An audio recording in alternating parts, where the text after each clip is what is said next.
Hello everyone, this is Sindhu, Assistant Professor, Department of Economics, GFGC Mitigation. Dear students, in this session we are going to discuss about critical minimum effort theory, introduced by Professor Orville Levenstein and Professor Nelson. ಸಂದಿಗ್ಧ ಕನಿಷ್ಠ ಪ್ರಯತ್ನ ಸಿದ್ಧಾಂತ ಬೆಳವಣಿಗೆ ಸಿದ್ಧಾಂತಗಳಲ್ಲಿ ಬಹಳ ಮುಖ್ಯವಾಗಿರ್ತಕ್ಕಂತಹ ಸಿದ್ಧಾಂತ ಸಂದಿಗ್ಧ ಕನಿಷ್ಠ ಪ್ರಯತ್ನ ಸಿದ್ಧಾಂತ. ಈ ಹಿಂದಿನ ಕ್ಲಾಸಲ್ಲಿ ನಾವು ಬೃಹತ್ ಪ್ರಯತ್ನ ಸಿದ್ಧಾಂತ ಅಂತ ಹೇಳಿಬಿಟ್ಟು ಓದಿದ್ವಿ. ಏನು ಅಭಿವೃದ್ಧಿಯ ಪ್ರಕ್ರಿಯೆ ಆಗಬೇಕು ಅಂತ ಹೇಳಿದ್ರೆ, ಅನಭಿವೃದ್ಧಿ ರಾಷ್ಟ್ರಗಳಲ್ಲಿ ಅಭಿವೃದ್ಧಿ ಸಾಧನೆ ಆಗಬೇಕು ಅಂತ ಹೇಳಿದ್ರೆ ಹೂಡಿಕೆ ಅನ್ನುವಂಥದ್ದು ಬೃಹತ್ ಮಟ್ಟದಲ್ಲಿ ಆಗಬೇಕು, ಬೃಹತ್ ಪ್ರಯತ್ನದಿಂದ ಅಭಿವೃದ್ಧಿ ಸಾಧ್ಯ ಆಗುತ್ತೆ ಅನ್ನುವಂಥ ಅಭಿಪ್ರಾಯವನ್ನು ರೋಡಾನ್ರವರು ತಿಳಿಸ್ಕೊಟ್ಟಿದ್ರು. ಆದರೆ ಅದಕ್ಕಿಂತ ಸ್ವಲ್ಪ ಭಿನ್ನವಾಗಿ ಒಂದು ಆರ್ಥಿಕಾಭಿವೃದ್ಧಿಯ ತಂತ್ರವನ್ನು ಲೆವೆನ್ಸ್ಟೈನ್ರವರು ಬಡ ದೇಶಗಳಿಗೆ ಅಂತಲೇ ಈ ಒಂದು ಸಿದ್ಧಾಂತವನ್ನು ಮಂಡನೆ ಮಾಡ್ತಾ ಹೋಗ್ತಾರೆ. ಲೆವೆನ್ಸ್ಟೈನ್ ಬಡ ದೇಶಗಳು ವೃಷವೃತ್ತದಿಂದ ಸುತ್ತುವರೆದಿರೋದ್ರಿಂದ ತಲಾದಾಯ ಕೆಳಮಟ್ಟದಲ್ಲಿರುತ್ತೆ. ಹಾಗಾಗಿ ಈ ಒಂದು ವಿಷವೃತ್ತವನ್ನು ನಿವಾರಣೆ ಮಾಡಿಕೊಂಡು ಆರ್ಥಿಕಾಭಿವೃದ್ಧಿಯನ್ನು ಸಾಧನೆ ಮಾಡ್ತಕ್ಕಂಥ ನಿಟ್ಟಿನಲ್ಲಿ ಆರ್ಥಿಕಾಭಿವೃದ್ಧಿಯು ಒಂದೇ ಬಾರಿ ಬೃಹತ್ ಪ್ರಯತ್ನವನ್ನು ಮಾಡಲಿಕ್ಕೆ ಸಾಧ್ಯ ಆಗೋದಿಲ್ಲ. ಆ ದೇಶದ ಆರ್ಥಿಕ ವ್ಯವಸ್ಥೆಯಲ್ಲಿ ಸಾಕಷ್ಟು ರೀತಿಯಾಗಿರ್ತಕ್ಕಂಥ ಆರ್ಥಿಕ ಸಮಸ್ಯೆಗಳು ಇರ್ತವೆ. ಹಾಗಾಗಿ ಅಂತಹ ಬಡ ದೇಶಗಳು ಚಿಕ್ಕ ಚಿಕ್ಕ ಪ್ರಯತ್ನಗಳ ಮುಖಾಂತರ, ಒಂದು ಸಂದಿಗ್ಧ ಕನಿಷ್ಠ ಪ್ರಯತ್ನದ ಮುಖಾಂತರ ಅಭಿವೃದ್ಧಿಯನ್ನು ಸಾಧನೆ ಮಾಡ್ಬೋದು ಅಂತ ಹೇಳಿಬಿಟ್ಟು ಲೆವೆನ್ಸ್ಟೈನ್ರವರು ಅಭಿಪ್ರಾಯಪಟ್ಟಿದ್ದಾರೆ. ಆ ಒಂದು ಆರ್ಥಿಕಾಭಿವೃದ್ಧಿಯ ಹಂತವನ್ನು ಈ ಸಿದ್ಧಾಂತದಲ್ಲಿ ನಾವು ತಿಳ್ಕೊಳ್ತಾ ಹೋಗೋಣ.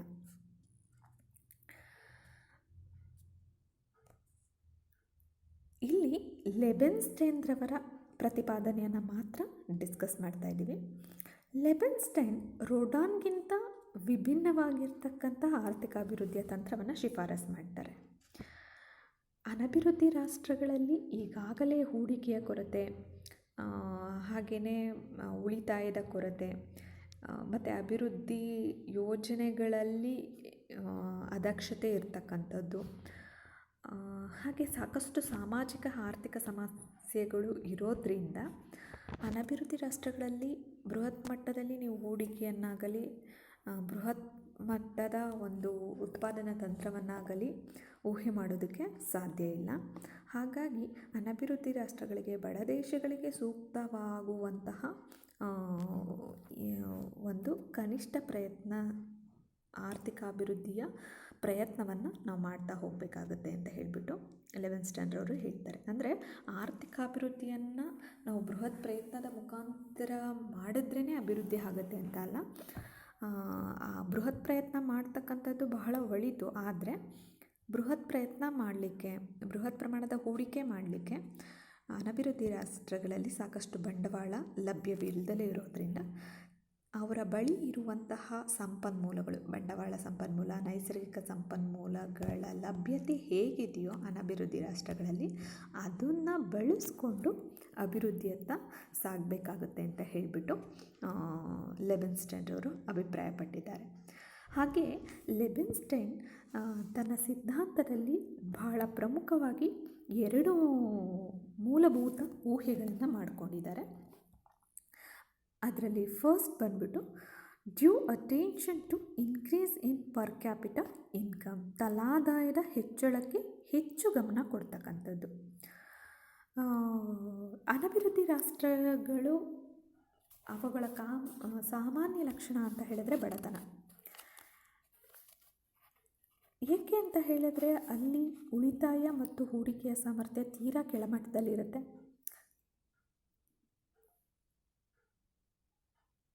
ತಲಾದಾಯ ಕೂಡ ಕಡಿಮೆ ಮಟ್ಟದಲ್ಲಿರುತ್ತೆ. ಆದಾಯ ಕಡಿಮೆ ಇದ್ದು ಉಳಿತಾಯ ಹೂಡಿಕೆಯೂ ಕೂಡ ಕಡಿಮೆ ಆದಾಗ ರಾಷ್ಟ್ರೀಯ ಆದಾಯದ ಬೆಳವಣಿಗೆ ದರ ಶೂನ್ಯವಾಗುತ್ತೆ. ಆಗ ಆರ್ಥಿಕ ಅಭಿವೃದ್ಧಿಯು ಕುಂಠಿತಗೊಳ್ಳುತ್ತೆ ಎನ್ನುವಂಥದ್ದು ಲಿಬೆನ್ಸ್ಟೈನ್ ಅವರ ಅಭಿಪ್ರಾಯ ಆಗಿದೆ. ಹಾಗಾಗಿ ಮೊದಲು ಅನಭಿವೃದ್ಧಿ ರಾಷ್ಟ್ರಗಳು ಅಭಿವೃದ್ಧಿಯ ಪ್ರಕ್ರಿಯೆಯನ್ನು ಪ್ರಾರಂಭ ಮಾಡಬೇಕು ಅನ್ನೋದಾದರೆ ಮೊದಲನೇದಾಗಿ ಅವರು ತಲಾದಾಯ ನಮ್ಮ ದೇಶಗಳ ತಲಾದಾಯವನ್ನು ಹೆಚ್ಚು ಮಾಡ್ತಕ್ಕಂಥ ನಿಟ್ಟಿನಲ್ಲಿ ಅವರು ಪ್ರಯತ್ನಗಳನ್ನ ಮಾಡ್ತಾ ಹೋಗಬೇಕಾಗುತ್ತೆ. ಏಕೆಂತ ಹೇಳಿದ್ರೆ ಆದಾಯನೇ ಹೆಚ್ಚಾಗ್ದಲೇ ಹೋದರೆ ನಮ್ಮ ಅನುಭೋಗ ಮಟ್ಟ ಆಗಲಿ ಉಳಿತಾಯ ಮಟ್ಟ ಆಗಲಿ ಹೆಚ್ಚಾಗೋದಕ್ಕೆ ಸಾಧ್ಯತೆ ಇಲ್ಲ. ಯಾವಾಗ ಅನುಭೋಗ ಉಳಿತಾಯ ಮಟ್ಟಗಳು ತೀರಾ ಕೆಳಮಟ್ಟದಲ್ಲಿರ್ತವೋ, ತೀರಾ ಕಡಿಮೆ ಆಗ್ತವೋ, ಆಗ ಬೇಡಿಕೆಯ ಪ್ರಮಾಣವೂ ಕಡಿಮೆ ಆಗುತ್ತೆ, ಜೊತೆಗೆ ಹೂಡಿಕೆಯೂ ಕೂಡ ಕಡಿಮೆ ಆಗುತ್ತೆ. ಅನುಭೋಗ ಕಡಿಮೆ ಆಗೋದ್ರಿಂದ ಹೂಡಿಕೆ ಕಡಿಮೆ ಆಗುತ್ತೆ, ಉಳಿತಾಯ ಕಡಿಮೆ ಆಗೋದ್ರಿಂದ ಹೂಡಿಕೆಯ ದರಗಳು ಕಡಿಮೆ ಆಗಿ ಬಂಡವಾಳ ಸಂಚಯನದ ಮೇಲೆ ದುಷ್ಪರಿಣಾಮ ಬೀರ್ತಾ ಹೋಗುತ್ತೆ. ಹಾಗಾಗಿ ಇದಕ್ಕೆಲ್ಲ ಮೂಲ ತಲಾದಾಯ. ಸೊ ಮೊದಲನೇದಾಗಿ ನಾವು ತಲಾದಾಯವನ್ನು ಹೆಚ್ಚಳ ಮಾಡ್ತಕ್ಕಂಥ ನಿಟ್ಟಿನಲ್ಲಿ ಪ್ರಯತ್ನವನ್ನು ಮಾಡಬೇಕಾಗುತ್ತೆ ಅಂತ ಹೇಳಿಬಿಟ್ಟು ಬೇಸಿಕ್ ಅಸಂಪ್ಷನ್ ಮಾಡ್ಕೊಂಡಿದ್ದಾರೆ. Due attention to increasing per capital income, ತಲಾದಾಯದ ಹೆಚ್ಚಳಕ್ಕೆ ಹೆಚ್ಚು ಗಮನವನ್ನು ಕೊಡಬೇಕಾಗುತ್ತೆ.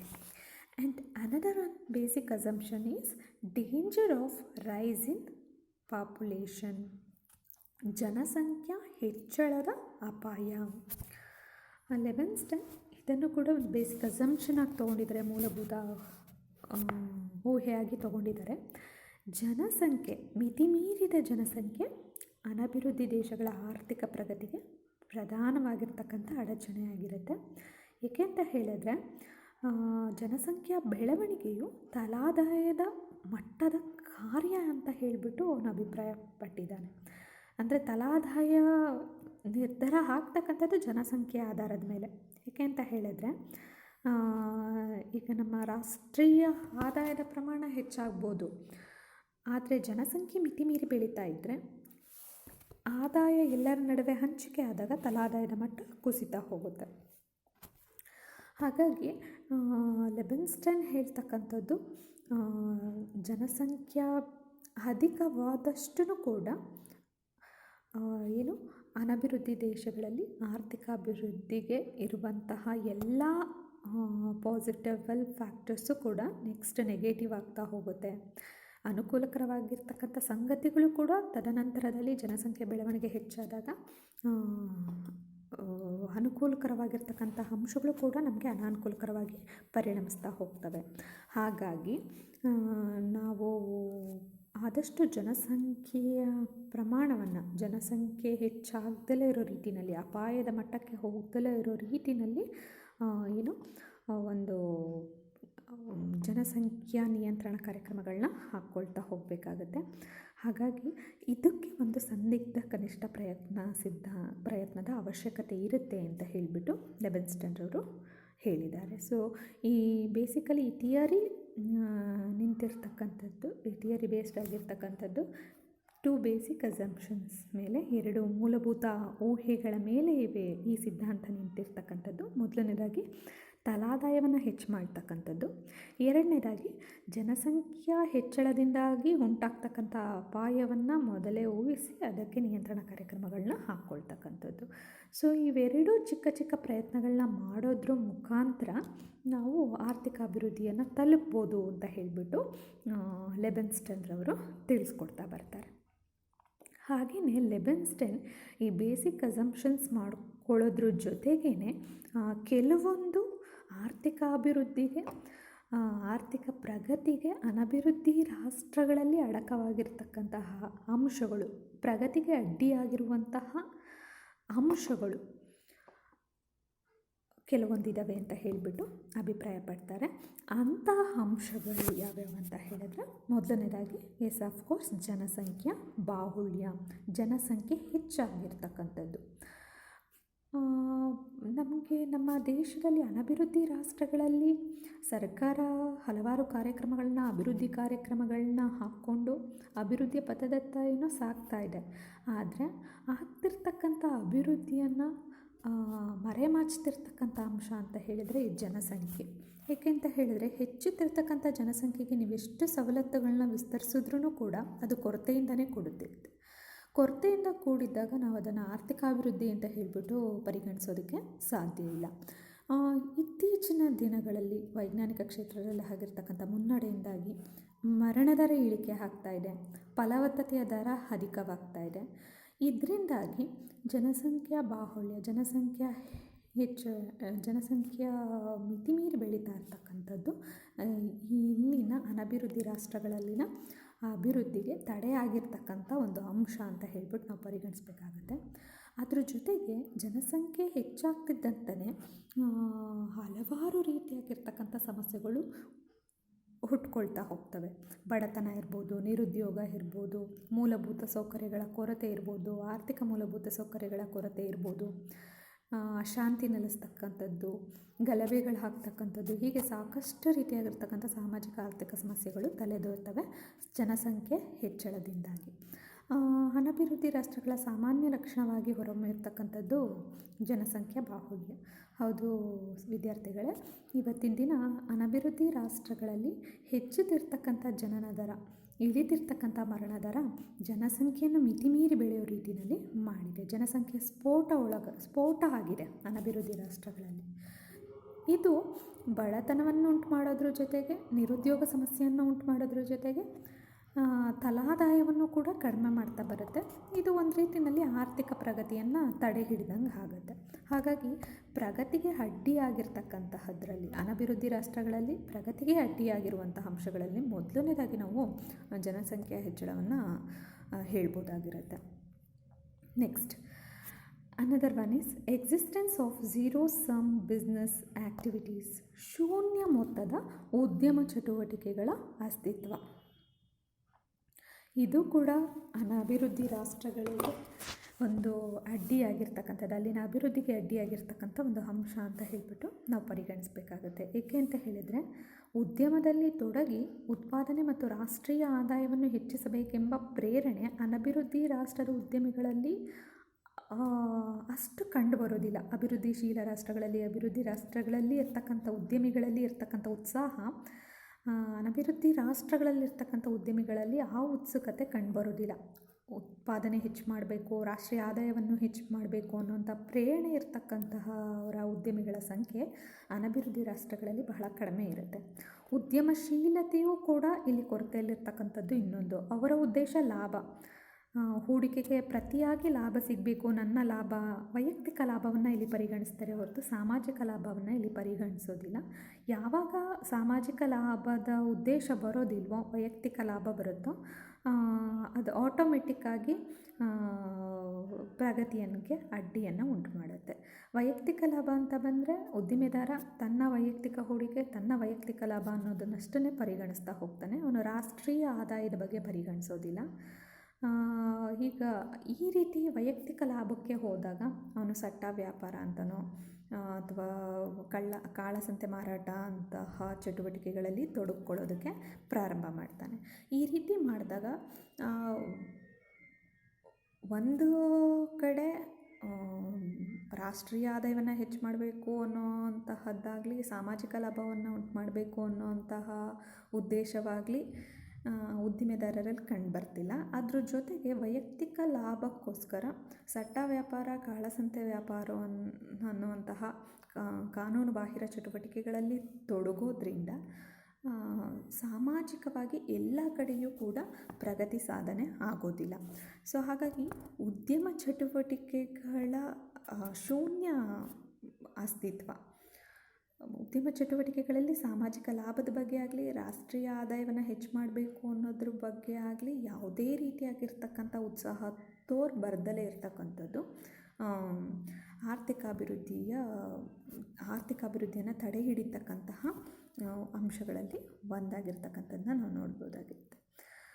ಹಾಗಾಗಿ ಇಂತಹ ಒಂದು ಸಮಸ್ಯೆನ ನಿವಾರಣೆ ಮಾಡಬೇಕು ಅಂತ ಹೇಳಿದರೆ ಉದ್ಯಮಿಗಳು ಹೆಚ್ಚು ಸಾಮಾಜಿಕ ದೃಷ್ಟಿಕೋನವನ್ನು ಇಟ್ಕೊಂಡು, ಸಾಮಾಜಿಕ ಲಾಭವನ್ನು ಉದ್ದೇಶವಾಗಿರಿಸ್ಕೊಂಡು ಹೂಡಿಕೆಯನ್ನು ಮಾಡ್ತಾ ಹೋಗಬೇಕಾಗುತ್ತೆ ಅಂತ ಹೇಳಿಬಿಟ್ಟು ಲೆಬೆನ್ಸ್ಟೈನ್ ಅವರು ಹೇಳ್ತಾ ಬರ್ತಾರೆ. And another one is traditional believes. ಸಾಂಪ್ರದಾಯಿಕ ಧೋರಣೆಗಳು, ಪ್ರಗತಿಗೆ ವಿರುದ್ಧವಾಗಿರ್ತಕ್ಕಂತಹ ಸಾಂಪ್ರದಾಯಿಕ ಧೋರಣೆಗಳು ಬಡ ದೇಶಗಳಲ್ಲಿ ಹೆಚ್ಚಾಗಿರ್ತಕ್ಕಂಥದ್ದನ್ನ ನಾವು ನೋಡ್ಬೋದು. ಮೂಢನಂಬಿಕೆಗಳಿರ್ಬೋದು, ಅಥವಾ ಹಳೆಯ ವಿಚಾರಗಳನ್ನು ಬಿಟ್ಟು ಹೊಸದಕ್ಕೆ ಆಧುನಿಕತೆಗೆ ಹೊಂದ್ಕೊಳ್ದಲೇ ಇರತಕ್ಕಂತಹ ಮನೋಭಾವನೆ ಇರ್ಬೋದು. ಇದೆಲ್ಲ ಅನಭಿವೃದ್ಧಿ ರಾಷ್ಟ್ರಗಳಲ್ಲಿ, ಬಡ ದೇಶಗಳಲ್ಲಿ ಹೆಚ್ಚಾಗಿರ್ತಕ್ಕಂಥದ್ದು. ಇಂಥ ಸಾಂಪ್ರದಾಯಿಕ ಧೋರಣೆಗಳು ಕೂಡ ಆರ್ಥಿಕ ಅಭಿವೃದ್ಧಿಗೆ ಮಾರಕವಾಗಿರ್ತಕ್ಕಂಥದ್ದನ್ನು ನಾವು ನೋಡ್ಬೋದು. ಪ್ರಗತಿಗೆ ಪೂರಕವಾಗಿರ್ತಕ್ಕಂಥ ಸಂಗತಿಗಳನ್ನು ಒಪ್ಕೊಳ್ಳೋದನ್ನು ಬಿಟ್ಟು ಇನ್ನೂ ಹಳೆಯ ಸಾಂಪ್ರದಾಯಿಕ ವಿಚಾರಗಳು, ಕಟ್ಟುಪಾಡುಗಳಿಗೆ ಜನರು ಒಳಗಾಗಿರೋದ್ರಿಂದ ಬಹುಶಃ ಆರ್ಥಿಕ ಪ್ರಗತಿ ಇನ್ನೂ ಸಾಧ್ಯ ಆಗಿಲ್ಲ ಅನಭಿವೃದ್ಧಿ ರಾಷ್ಟ್ರಗಳಲ್ಲಿ.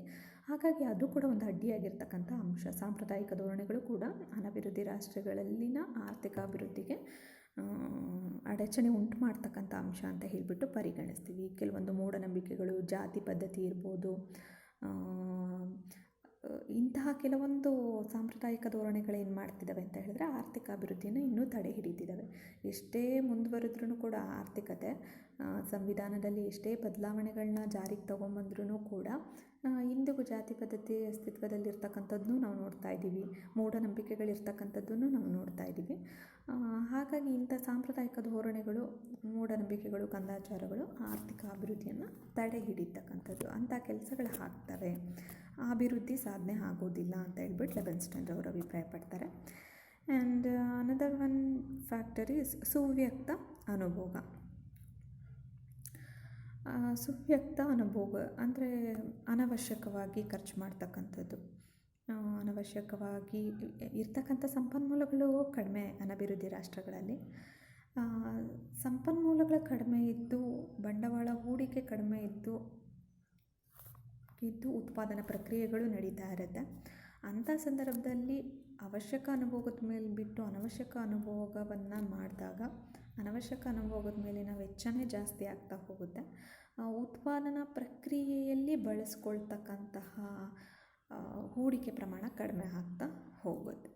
ಹಾಗಾಗಿ ಇದು ಕೂಡ ಒಂದು ಅನಭಿವೃದ್ಧಿ ರಾಷ್ಟ್ರಗಳಲ್ಲಿ ಅಭಿವೃದ್ಧಿ ಸಾಧನೆ ಆಗದಲ್ಲೇ ಇರೋದಕ್ಕೆ ಒಂದು ಪ್ರಮುಖ ಕಾರಣ ಅಂತ ಹೇಳಿಬಿಟ್ಟು ಪರಿಗಣಿಸ್ಬೋದಾಗುತ್ತೆ. ಹಾಗೆ ಅಧಿಕ ಉತ್ಪನ್ನ ಮತ್ತು ಬಂಡವಾಳ ಅನುಪಾತ, ಅಧಿಕ ಬಂಡವಾಳ ಉತ್ಪನ್ನ ಅನುಪಾತ, ಹೈ ಕ್ಯಾಪಿಟಲ್ ಔಟ್ಪುಟ್ ರೇಷಿಯೋ. ಇಲ್ಲಿ ಅನಭಿವೃದ್ಧಿ ರಾಷ್ಟ್ರಗಳಲ್ಲಿ ಬಂಡವಾಳ ಮತ್ತು ಉತ್ಪನ್ನ ಅನುಪಾತವು ಅಧಿಕವಾಗಿರುತ್ತೆ. ಉತ್ಪನ್ನ ಹೆಚ್ಚಳಕ್ಕೆ ತೀವ್ರ ಪ್ರಯತ್ನಗಳು ಅಗತ್ಯವಾಗಿರೋದ್ರಿಂದ ಪ್ರಗತಿ ಪಥದಲ್ಲಿ ನಡೀತಾ ಇರತಕ್ಕಂತಹ ಅನಭಿವೃದ್ಧಿ ರಾಷ್ಟ್ರಗಳಿಗೆ ದಾರಿಯು ಅಷ್ಟು ಸುಗಮವಾಗಿ ಇರೋದಿಲ್ಲ. ಹಾಗಾಗಿ ಈ ಎಲ್ಲ ಅಂಶಗಳು ಕೂಡ ಆರ್ಥಿಕ ಅಭಿವೃದ್ಧಿಗೆ ಮಾರಕವಾಗಿರ್ತಕ್ಕಂಥ ಅಂಶಗಳು ಬಹಳ ಪ್ರಮುಖವಾಗಿ ಅನಭಿವೃದ್ಧಿ ರಾಷ್ಟ್ರಗಳಲ್ಲಿ ಅಂತ ಹೇಳಿಬಿಟ್ಟು ಲೆಬೆನ್ಸ್ಟನ್ ಅವರು ಅಭಿಪ್ರಾಯಪಟ್ಟಿದ್ದಾರೆ. ಈ ಎಲ್ಲ ಕೊರತೆಗಳನ್ನು, ಈ ಎಲ್ಲ ಸಮಸ್ಯೆಗಳನ್ನು ನಿವಾರಣೆ ಮಾಡಿಕೊಂಡಾಗ ಮಾತ್ರ ಅನಭಿವೃದ್ಧಿ ರಾಷ್ಟ್ರಗಳು ತಮ್ಮ ಆರ್ಥಿಕ ವ್ಯವಸ್ಥೆಯನ್ನು ಅಭಿವೃದ್ಧಿಗೊಳಿಸ್ಕೊಳ್ಳೋದಕ್ಕೆ ಸಾಧ್ಯತೆ ಇರುತ್ತೆ. ಜನಸಂಖ್ಯೆ ಪ್ರಮಾಣವನ್ನು ಕಡಿಮೆ ಮಾಡಿಕೊಳ್ಬೇಕಾಗತ್ತೆ. ಉತ್ಪಾದನಾ ಚಟುವಟಿಕೆಗಳಲ್ಲಿ ತೊಡಗಿರ್ತಕ್ಕಂಥ ಉದ್ಯಮಿಗಳು ವೈಯಕ್ತಿಕ ಲಾಭವನ್ನಲ್ಲದೆ ಸಾಮಾಜಿಕ ಲಾಭವನ್ನು ಕೂಡ ಈಡೇರಿಸ್ಕೋಬೇಕು. ವೈಯಕ್ತಿಕ ಲಾಭವನ್ನಷ್ಟೇ ಗುರಿಯಾಗಿರಿಸ್ಕೋಬಾರ್ದು, ಸಾಮಾಜಿಕ ಲಾಭವನ್ನು ಕೂಡ ಗುರಿಯಾಗಿರಿಸ್ಕೊಂಡು ಉತ್ಪಾದನೆ ಪ್ರಕ್ರಿಯೆಯಲ್ಲಿ ತೊಡಗಿದಾಗ ರಾಷ್ಟ್ರೀಯ ಆದಾಯ ಹೆಚ್ಚಾಗೋದ್ರ ಮುಖಾಂತರ ಅಭಿವೃದ್ಧಿ ಸಾಧನೆ ಆಗುತ್ತೆ. ಸಾಂಪ್ರದಾಯಿಕ ಧೋರಣೆಗಳು ನಿವಾರಣೆ ಆಗಬೇಕು, ಮೂಢನಂಬಿಕೆಗಳು ನಿವಾರಣೆ ಆಗಬೇಕು, ಜಾತಿ ಪದ್ಧತಿ ಸಂಪೂರ್ಣವಾಗಿ ಸಮಾಜದಿಂದ ಹೊರ ಹೋಗಬೇಕು. ಆಗ ಮಾತ್ರ ಅಭಿವೃದ್ಧಿ ಸಾಧನೆ ಆಗುತ್ತೆ. ಅನವಶ್ಯಕವಾಗಿ ಮಾಡ್ತಕ್ಕಂಥ ಅನುಭೋಗದ ಮೇಲೆ ಮಾಡ್ತಕ್ಕಂತಹ ಖರ್ಚು ವೆಚ್ಚಗಳು ಕಡಿಮೆ ಆಗ್ತಾ ಹೋಗಬೇಕು. ಆ ವೆಚ್ಚ, ಅನವಶ್ಯಕ ಅನುಭೋಗದ ಮೇಲೆ ಮಾಡ್ತಕ್ಕಂಥ ಖರ್ಚು ಉತ್ಪಾದನಾ ಪ್ರಕ್ರಿಯೆಯಲ್ಲಿ ಹೂಡಿಕೆಯಾಗಿ ಮಾರ್ಪಡಬೇಕು ಅಂತ ಹೇಳಿಬಿಟ್ಟು ಇರ್ತಕ್ಕಂಥ ಸಮಸ್ಯೆಗಳಿಗೆ ಲೆಬೆನ್ಸ್ಟನ್ ಅವರು ಪರಿಹಾರವನ್ನು ಹೇಳಿದ್ದಾರೆ. ವಿದ್ಯಾರ್ಥಿಗಳೇ, ಇದಿಷ್ಟು ಲೆಬೆನ್ಸ್ಟನ್ ಅವರು ಆರ್ಥಿಕ ಅಭಿವೃದ್ಧಿಯ ಪ್ರಕ್ರಿಯೆಗೆ ಸಂಬಂಧಪಟ್ಟಂತೆ ಹೇಳಿರ್ತಕ್ಕಂಥ ಕೆಲವೊಂದು ಪ್ರಯತ್ನಗಳು, ಆರ್ಥಿಕ ಅಭಿವೃದ್ಧಿಯನ್ನು ಸಾಧನೆ ಮಾಡಲಿಕ್ಕೆ ಇರ್ತಕ್ಕಂಥ ಪ್ರಯತ್ನಗಳು, ಹಾಗೆ ಅಲ್ಲಿರ್ತಕ್ಕಂಥ ಸಮಸ್ಯೆಗಳು ಏನೇನಿದ್ದಾವೆ ಅದನ್ನು ಹೇಳೋದ್ರ ಜೊತೆಗೆ ಯಾವ ಪ್ರಯತ್ನಗಳ ಮುಖಾಂತರ ಆ ಸಮಸ್ಯೆಗಳನ್ನು ಬಗೆಹರಿಸ್ಕೊಳ್ಬೋದು ಅಂತ ಹೇಳಿಬಿಟ್ಟು ಇವರು ಹೇಳ್ತಾ ಬರ್ತಾರೆ. ಹಾಗೆಯೇ ಲೆಬೆನ್ಸ್ಟನ್ ಇಲ್ಲಿ ಈ ಒಂದು ಆರ್ಥಿಕ ಪ್ರಗತಿಗೆ ಬಹಳ ಪ್ರಮುಖವಾಗಿ ಪ್ರಗತಿಯ ಪ್ರತಿನಿಧಿಗಳನ್ನ ಅವರು ಹೇಳ್ತಾ ಬರ್ತಾರೆ. ಆರ್ಥಿಕ ವ್ಯವಸ್ಥೆಯಲ್ಲಿ ಒಂದು ಅಭಿವೃದ್ಧಿ ಸಾಧನೆ ಆಗಬೇಕು ಅಂತ ಹೇಳಿದ್ರೆ ಬಹಳ ಪ್ರಮುಖವಾಗಿ ಪ್ರಗತಿಯ ಪ್ರತಿನಿಧಿಗಳ ಮುಖಾಂತರ ಆಗಬೇಕಾಗುತ್ತೆ ಅಂತ ಹೇಳ್ತಾರೆ. ಉಳಿತಾಯ ಮಾಡುವವರು, ಹೂಡಿಕೆ ಮಾಡುವವರು, ಉದ್ಯಮಿಗಳು ಮತ್ತು ನವಪ್ರವರ್ತಕರು ಇವರು ಆರ್ಥಿಕ ವ್ಯವಸ್ಥೆಯಲ್ಲಿ ಆರ್ಥಿಕ ಪ್ರಗತಿಯ ಪ್ರತಿನಿಧಿಗಳು ಅಂತ ಹೇಳಿಬಿಟ್ಟು ಲೆವಿನ್ಸ್ಟನ್ರವರು ಹೇಳ್ತಾರೆ. ಉಳಿತಾಯ ಮಾಡುವಂಥವರು ಉಳಿತಾಯ ಮಾಡೋದ್ರ ಮುಖಾಂತರ ಹೂಡಿಕೆಗೆ ದಾರಿ ಮಾಡಿಕೊಡುತ್ತೆ. ಹಾಗೆ ಹೂಡಿಕೆ ಮಾಡ್ತಕ್ಕಂತಹ ಉದ್ದಿಮೆದಾರರು, ಉದ್ಯಮಿಗಳು, ನವಪ್ರವರ್ತಕರು, ಹೊಸದಾಗಿ ತಂತ್ರಜ್ಞಾನವನ್ನು ವೈಜ್ಞಾನಿಕ ಕ್ಷೇತ್ರದಲ್ಲಿ ಸಂಶೋಧನೆಯನ್ನು ಕೈಗೊಳ್ತಕ್ಕಂತಹ ನವಪ್ರವರ್ತಕರು ದೇಶದ ಆರ್ಥಿಕ ವ್ಯವಸ್ಥೆಯ ಪ್ರಗತಿಯ ಪ್ರತಿನಿಧಿಗಳು ಅಂತ ಹೇಳಿಬಿಟ್ಟು ಹೇಳ್ತಾ ಬರ್ತಾ ಇದ್ದಾರೆ ಲೆವಿನ್ಸ್ಟನ್. ಇದಿಷ್ಟು ಲೆವಿನ್ಸ್ಟನ್ರವರ ಅಭಿಪ್ರಾಯ ಅಭಿವೃದ್ಧಿಗೆ ಸಂಬಂಧಪಟ್ಟಂತೆ. ಅಭಿವೃದ್ಧಿ ಅಂತಕ್ಕಂಥದ್ದು ಅಭಿವೃದ್ಧಿಶೀಲ ರಾಷ್ಟ್ರಗಳಲ್ಲಾಗಲಿ ಅಥವಾ ಮುಂದುವರೆದಿರ್ತಕ್ಕಂಥ ರಾಷ್ಟ್ರಗಳಲ್ಲಾಗಲಿ ಬೃಹತ್ ಪ್ರಮಾಣದ ಹೂಡಿಕೆ ಮಾಡಿದಾಗ ಖಂಡಿತವಾಗ್ಲೂ ಸಾಧ್ಯ ಆಗುತ್ತೆ. ಆದರೆ ಅಲ್ಲಿ ಬೃಹತ್ ಪ್ರಮಾಣದ ಹೂಡಿಕೆ ಮಾಡೋದಕ್ಕೆ ಅಷ್ಟೇ ಸಂಪನ್ಮೂಲಗಳು ಲಭ್ಯ ಇರ್ತವೆ. ಆದರೆ ಅನಭಿವೃದ್ಧಿ ರಾಷ್ಟ್ರಗಳಲ್ಲಿ ಒಂದೇ ಬಾರಿ ನಾವು ಬೃಹತ್ ಪ್ರಮಾಣದ ಹೂಡಿಕೆಯನ್ನು ಮಾಡೋದಕ್ಕೆ ಸಾಧ್ಯತೆ ಇಲ್ಲ. ಏಕೆಂದರೆ ಅಲ್ಲಿ ಪ್ರಗತಿಗೆ ಮಾರಕವಾಗಿರ್ತಕ್ಕಂತಹ ಅಡ್ಡಿಯನ್ನು ಉಂಟು ಮಾಡ್ತಕ್ಕಂಥ ಸಾಕಷ್ಟು ಅಂಶಗಳು ಅಸ್ತಿತ್ವದಲ್ಲಿರೋದ್ರಿಂದ ಅಲ್ಲಿನ ಆರ್ಥಿಕ ವ್ಯವಸ್ಥೆಗೆ ಸಂಬಂಧಿಸಿದಂತೆ ಚಿಕ್ಕ ಚಿಕ್ಕ ಪ್ರಯತ್ನಗಳನ್ನು ಮಾಡೋದ್ರ ಮುಖಾಂತರ, ಕನಿಷ್ಠ ಪ್ರಯತ್ನವನ್ನು ಮಾಡೋದ್ರ ಮುಖಾಂತರ ಅಂಥ ಸಮಸ್ಯೆಗಳನ್ನು ನಿವಾರಣೆ ಮಾಡಿಕೊಂಡು ಅಭಿವೃದ್ಧಿಯನ್ನು ಸಾಧನೆ ಮಾಡಬೇಕು ಅಂತ ಹೇಳಿಬಿಟ್ಟು ಲೆವಿನ್ಸ್ಟನ್ರವರು ಅಭಿಪ್ರಾಯಪಟ್ಟಿದ್ದಾರೆ. ಈ ಸೆಷನಲ್ಲಿ ನಾವು ಇವರ ಲೆವಿನ್ಸ್ಟನ್ರವರ ಸಿದ್ಧಾಂತವನ್ನು ತಿಳ್ಕೊಂಡ್ವಿ. ಇನ್ನು ನೆಕ್ಸ್ಟ್ ಕ್ಲಾಸಲ್ಲಿ ನಾವು